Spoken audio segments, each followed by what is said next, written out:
Hi అండి, అందరూ ఎలా ఉన్నారు? నేనైతే చాలా బాగున్నానండి. Welcome to Janas world. మీరు కూడా చాలా బాగున్నారనే అనుకుంటున్నాను. ఈరోజైతే ఎంతో టేస్టీగా ఎక్కువ డ్రై ఫ్రూట్ లడ్డు అయితే చేసి చూపిస్తున్నాను అనమాట రెసిపీ. అంటే మాకు బాగా వానలు అయితే పడుతున్నాయి, దానివల్ల ఏదో ఒకటి చేసుకుందాం అనేసి అయితే ఈరోజు డ్రై ఫ్రూట్ లడ్డు అయితే ఫస్ట్ టైం చేశాను. చాలా టేస్టీగా వచ్చిందండి. ఫస్ట్ అయితే నేను అన్నీ చాప్ చేసేసి పెట్టేసుకున్నాను అనమాట. ఆ డ్రై ఫ్రూట్ లడ్డూకి ఫస్ట్ ఖర్జూరం అయితే కావాలండి, సీడ్లెస్. దాంతోపాటు గసగసాలు, బాదం గమ్ అంటారండి, అదే కటోరా అంటాం కదా, సమ్మర్లో బాగా వాడతాము. అది గసగసాలు, అలాగే ఫ్లాక్ సీడ్స్, గుమ్మడి గింజలు, బాదం పప్పు, జీడిపప్పు, పుచ్చపప్పు, నెయ్యి నేనైతే వాడుతున్నాను. కావాలంటే మీరు అంజీరు, ఇంకా మీకు నచ్చిన డ్రై ఫ్రూట్ అయితే వేసుకోవచ్చు. డ్రై ఫ్రూట్సే కానీ లేకపోతే ఏమన్నా సన్ఫ్లవర్ సీడ్స్, నువ్వులు అట్లాంటివి కూడా వేసుకోవచ్చు. ఇదిగోండి, క్లారిటీగా అయితే నేను పెట్టాను కదా. క్వాంటిటీ అయితే నేను కొంచెమే చేశానండి. కావాలంటే మళ్ళీ ఫ్రెష్గా చేద్దాము అనేసి ఒక 5 లడ్డూస్ అయితే వచ్చినాయి నేను తీసుకున్న క్వాంటిటీకి అయితే. ఫస్ట్ ఒక ప్యాన్లో నెయ్యి వేసేసుకొని డ్రై ఫ్రూట్స్ మొత్తం వేపుకోవాలండి. వేపుకుంటామంటే మనం పాయసాల్లోకి వాటిలోకి వేపుకుంటాం కదా, అలా కాకుండా కొంచెమే నెయ్యి వేసుకొని కొంచెం వైట్గానే ఉండాలండి, మరీ బ్రౌన్గా అయితే వేపుకోకూడదు. ఇంకా డ్రై ఫ్రూట్ లడ్డు ఖర్జూరంతో పాటు మళ్ళీ వేపినప్పుడు కలర్ అయితే మాడిపోతాయి, కాబట్టి నేను కొంచెమే వేపాను అనమాట.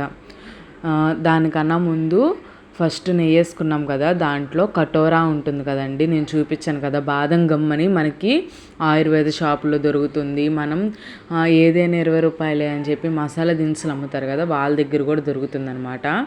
అది నెయ్యిలో వేయంగానే సగ్గుబియ్యం పొంగినట్టుగా పొంగుతుందన్నమాట అవి. అలా వేపేసుకున్న తర్వాత ఫస్ట్ జీడిపప్పు అయితే వేపుకుంటున్నానండి. ఆ జీడిపప్పు చూసారా, నేను కొంచెం మీడియం ఫ్లేమ్లో అయితే పెట్టి బాగా వేపుకున్నాను. అది లైట్ క్రిస్పీగా అవుతే చాలండి, మరీ వేపుకుంటే మరీ గట్టిగా అయిపోతాయి, టేస్ట్ కూడా మారిపోతుంది అనమాట. మీరు ఎక్కువ స్వీట్ తింటే కనుక ఎక్కువ ఖర్జూరం అయితే వాడుకోండి. నేనైతే ఇప్పుడు కొంచెమే ఖర్జూరం అయితే వాడాను, కొంచెం స్వీట్ తక్కువగానే ఉంది కాబట్టి మీకు టేస్ట్కి సరిపడా, అంటే మీరు స్వీట్ ఎక్కువ కనుక తింటే డ్రై ఫ్రూట్స్తో ఈక్వల్గా అయితే మీరు ఖర్జూరం అయితే తీసుకోండి. ఇంకా వాటిని అయితే డ్రై ఫ్రూట్స్లో ఫస్ట్ జీడిపప్పు అది వేగిపోయిన తర్వాత బాదం పప్పు అలాగే పిస్తా కూడా ఒకేసారి వేసి నేనైతే వేపేసుకున్నానండి.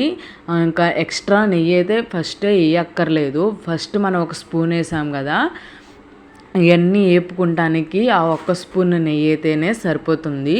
మరీ ఎక్కువ నెయ్యి ఉన్నా ఎగుటొచ్చేస్తుందండి. అయితే అవి బాగా వేగాలి. నేనైతే సాల్టెడ్ పిస్తాషు దొరికినాయండి నాకైతే, నేను ఇంకా అయ్యే వాడుతున్నాను. ఇంకా ఎక్కువ అయితే నేను ఎక్కువ డ్రై ఫ్రూట్స్తో తక్కువ ఖర్జూరంతో అయితే చేశాను. మీకు కావాలంటే ఎక్కువ ఖర్జూరం కూడా వేసి చేసుకోవచ్చు. చూసారా ఎంత బాగా వేగుతున్నాయో. వాటి తర్వాత అవి వేగిపోయిన తర్వాత అవి కూడా ఒక ప్లేట్లో తీసేసుకుని ఫ్లాక్ సీడ్స్ అలాగే గుమ్మడి గింజలు, పచ్చిపప్పు నేను ఒక్కొక్క స్పూన్ అయితే తీసుకున్నానండి. అదే హెవీగా ఉంటుంది మనం ఒక్కటి లడ్డు తిన్నా కానీ. అలాగే గుమ్మడి గింజలు అయితే హార్మోన్ ఇన్బ్యాలెన్స్కి అన్నిటికీ పనిచేస్తుంది. ఫ్లాక్ సీడ్స్ వచ్చేసి హెయిర్ గ్రోత్కి, బ్రెయిన్ డెవలప్మెంట్కి అన్నిటికీ పనిచేస్తుంది అనమాట. పుచ్చపప్పు అయితే మంచి మినరల్స్ అవన్నీ ఉంటాయండి. జస్ట్ అవి అట్లా వేసి 1 సెకండ్ అలా ఉంచాలి. ఫస్ట్ ఖర్జూరం చూపించాను కదా, అదైతే ముందు పేస్ట్ అయితే పట్టేసుకోవాలి. అది వేపుకునే ముందు ఖర్జూరాన్ని అయితే పేస్ట్ పట్టేసి దాన్ని నెయ్యిలో అయితే వేపాలన్నమాట.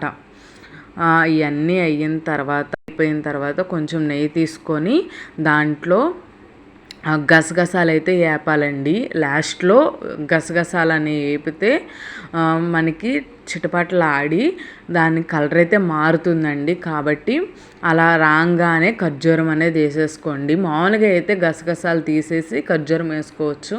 ఇంకెలాగో మిక్స్ చేసేదే కదా అని చెప్పేసి నేను ఆ గసగసాలు వేగంగానే ఖర్జూరం అయితే వేసేసాను. ఇంకా మళ్ళీ అది తీసి దాన్ని తీయడానికే చాలా టైం పట్టిద్ది అనిపించి నేను ఇంకా గసగసాలు వేగిన తర్వాత ఖర్జూరం అయితే వేసేసాను. మంచి స్వీట్ అండి. హెయిర్ గ్రోత్కి కానీ, వెయిట్ లాస్కి కానీ, అలాగే వెయిట్ గెయిన్ అవ్వాలనుకునే వాళ్ళు కానీ, హెయిర్ గ్రోత్కి కానీ మంచిగా తినొచ్చు. అలాగే ప్రెగ్నెంట్ లేడీస్ కూడా హ్యాపీగా తినొచ్చండి. చాలా బలం అన్నమాట. మీకు హార్మోనల్ ఇన్బ్యాలెన్స్ ఉంది అనుకుంటే కనుక దీంట్లోనే కొంచెం సన్ఫ్లవర్ సీడ్స్ అలాగే సెసమీ సీడ్స్ అంటే నువ్వులు కూడా వేసి చేసుకోవచ్చు. అది కూడా హెల్త్కి చాలా మంచిదండి.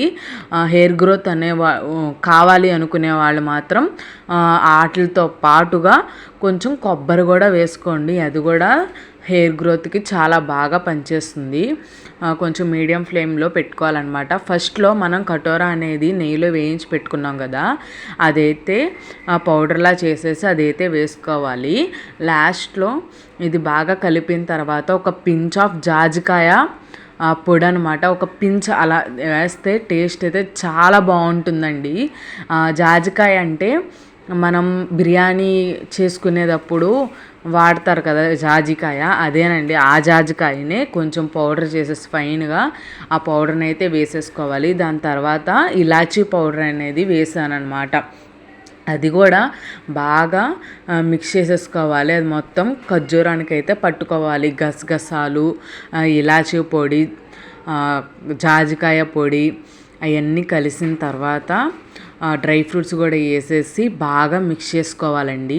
ఇది మనం వేడిగా ఉన్నప్పుడే నెయ్యి రాసుకొని చేయికి లడ్డు అయితే చుట్టుకోవాలన్నమాట. అప్పుడైతే టేస్ట్ చాలా బాగా వస్తుందండి. ప్లీజ్ నా వీడియో కనుక నచ్చితే ఈ లోపే ఒక లైక్ అయితే చేయండి. నా రెసిపీ ఎలా ఉందనేది కూడా కామెంట్ సెక్షన్లో చెప్పండి. ఇంకా అది కొంచెం చల్లారిన తర్వాత ఇంకా చూసారా ఎలా కాలిపోతుందో, ఇంకా అలాగే లడ్డు అయితే చుట్టుకోవాలి. చల్లారిపోయినాకైతే లడ్డు అనేది కుదరదనమాట. అందుకని ఫస్టే లడ్డు అనేది చుట్టేసుకొని తర్వాత చల్లారి పెట్టేసి దాన్ని ఒక ఎయిర్ టైట్ బాక్స్లో అయితే పెట్టేసుకోండి. ఇంకా అలాగా లడ్డు అయితే ఎక్కువ డ్రై ఫ్రూట్స్తో అయితే వేసి నేను చేసుకున్నాను. లాస్ట్లో డ్రై ఫ్రూట్స్ మిగిలితే అవి నేను తినేసాను అనమాట. నేను చూపించిన రెసిపీ నచ్చిందా అయితే ప్లీజ్ సబ్స్క్రైబ్ చేసుకోండి. అలాగే లైక్ చేసి షేర్ చేసి అలాగే కామెంట్ కూడా చేయండి. బాయ్.